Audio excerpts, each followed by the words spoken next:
नमस्कार दोस्तों, कृष्णांक ज्योतिष यूट्यूब चैनल पर आपका स्वागत है।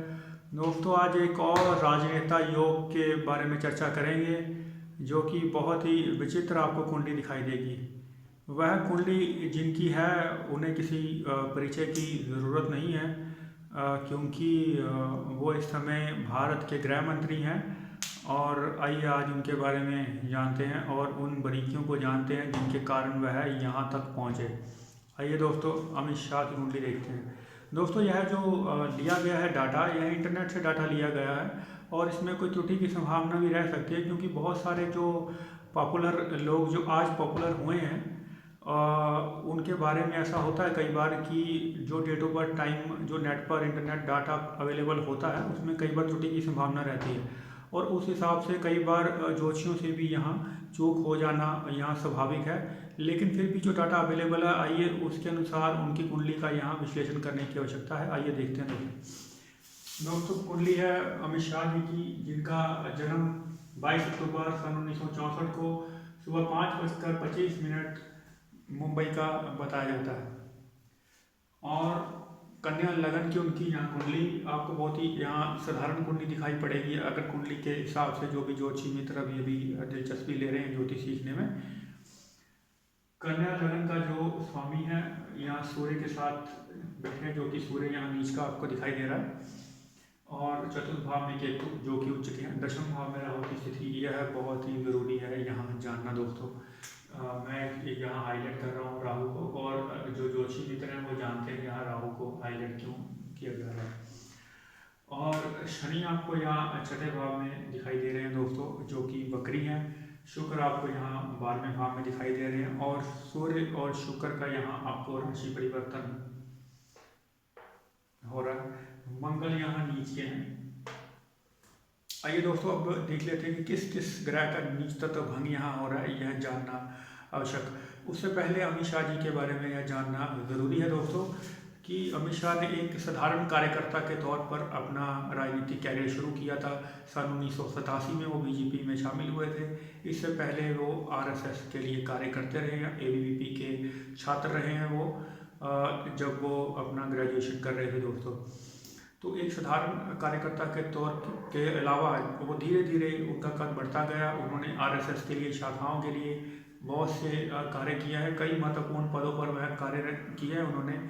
1991 में उन्होंने प्रचार संभाला था अडवाणी जी के गांधीनगर इलेक्शन का दोस्तों। और नरेंद्र मोदी की दोस्ती उनकी बहुत पुरानी बताई जाती है। सन 1982 से वह नरेंद्र मोदी से अच्छी तरह परिचित हैं, और आज तक उनके घनिष्ठ मित्रों में सबसे आगे उन्हीं का नाम है दोस्तों।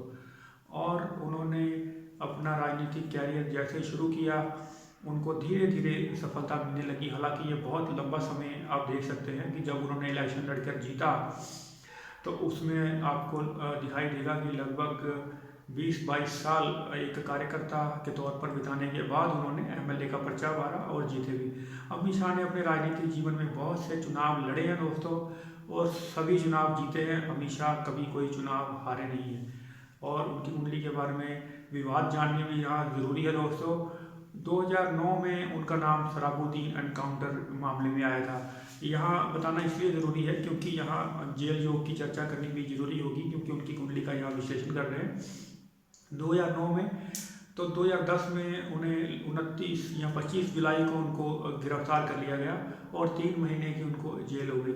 उसके बाद गुजरात हाई कोर्ट ने अमित शाह जी को तड़ी पार कर दिया था। तड़ी पार जो लोग नहीं जानते हैं उनके लिए बता दें कि जिसको कोर्ट या सरकार समाज में रहने लायक नहीं समझती, उसे वहाँ से तड़ी पार कर दिया जाता है। लगभग 2.5 साल अमित शाह गुजरात स्टेट से बाहर रहे। 2012 के बाद उनकी गुजरात स्टेट में वापसी हो पाई। और उसके बाद इलेक्शन से, जब ये 2014 के इलेक्शन से लगभग एक महीना पहले ही स्नूफ गेट कांड में उनका नाम आया था। किसी लड़की की कथित जासूसी के आरोप में उनका नाम उछला और उनके कारण उनको काफ़ी फजीयत झेलनी पड़ी। हालांकि लड़की के घर वालों ने रिक्वेस्ट की कि उस मामले की जांच ना करवाई जाए कि इससे उनकी बदनामी हो सकती है, तो इस मामले में वह बच गए और इस मामले की जांच नहीं हुई। और जानेंगे कि क्यों ये सारी चीज़ें हुई, आइए दोस्तों जान लेते हैं। दोस्तों यहाँ पर आपको यहाँ बताना जरूरी कि शुक्र जो है, सूर्य शुक्र का यहाँ राशि परिवर्तन योग लगा है, और चंद्रमा आपको यहाँ अष्टम भाव में, यहाँ मंगल का नीच तत्व भंग, राजयोग, मंगल और चंद्रमा का राशि परिवर्तन, सूर्य और शुक्र का राशि परिवर्तन, और चंद्रमा की सीधी दृष्टि सूर्य के पड़ने के कारण सूर्य का भी नीच तत्व भंग। यहाँ आपको तीन तीन नीच तत्व भंग राजयोग दिखाई पड़ रहे हैं, और विपरीत राजयोग भी यहाँ बना हुआ है दोस्तों। विपरीत राजयोग जो मित्र जोशी हैं वो बहुत अच्छे जानते हैं इस योग को पढ़ना। देखिए दोस्तों, यहाँ शुक्र जो है यहाँ विद्यमान है 12वें भाव में, और राशि परिवर्तन है सूर्य के साथ, और गुरु भाग्य स्थान पर विराजमान है, लेकिन यह वक्री वक्री गुरु यहाँ चंद्रमा को पूर्ण बल दे रहे हैं दोस्तों। दशम भाव में राहु की स्थिति मैं पहले भी बता चुका हूँ, हाईलाइट किया कि राहु की दशा, उनकी महादशा जब से शुरू हुई है तब से उनका जो है राजनीतिक कैरियर में वो तरक्की धीरे धीरे उन्होंने की है। जब उनका लड़की की कथित जासूसी करवाने के नाम आया उनका, तो उस समय राहु में केतु का अंतर दोस्तों उनको चल रहा था, और राहु के शनि का अंतर था जब उनकी गिरफ्तारी हुई, और राहु में केतु का अंतर चल रहा था जब कथित तौर पर किसी लड़की की जासूसी कराने का उनका नाम आया। हालांकि उसमें कुछ ग्रहों के योग के कारण वह बच गए, वह आप गोचर में चेक कर सकते हैं दोस्तों।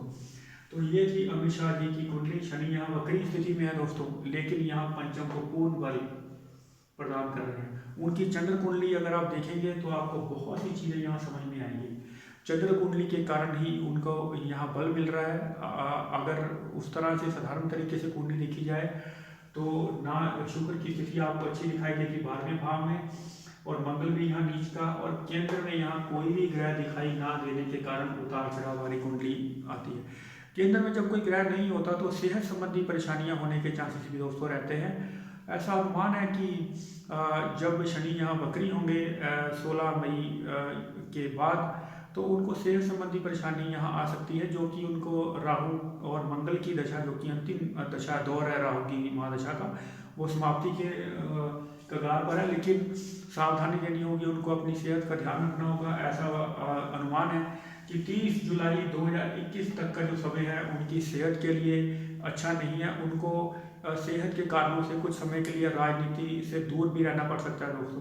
धन्यवाद दोस्तों। ज़्यादा जानकारी के लिए आप नीचे संपर्क कर सकते हैं, नंबर यहाँ व्हाट्सअप यहाँ भी दिया गया है, और आपको नीचे डिस्क्रिप्शन पर भी बताया जाएगा दोस्तों। लकी नंबर भी आपको यहाँ लिखा जाएगा, और यह लकी नंबर उस टाइम के लिए होता है 2 दिनों के लिए, और ये बहुत सारे लोगों के लिए वो लकी नंबर होता है जो मैं वहाँ लिखता हूँ। धन्यवाद दोस्तों।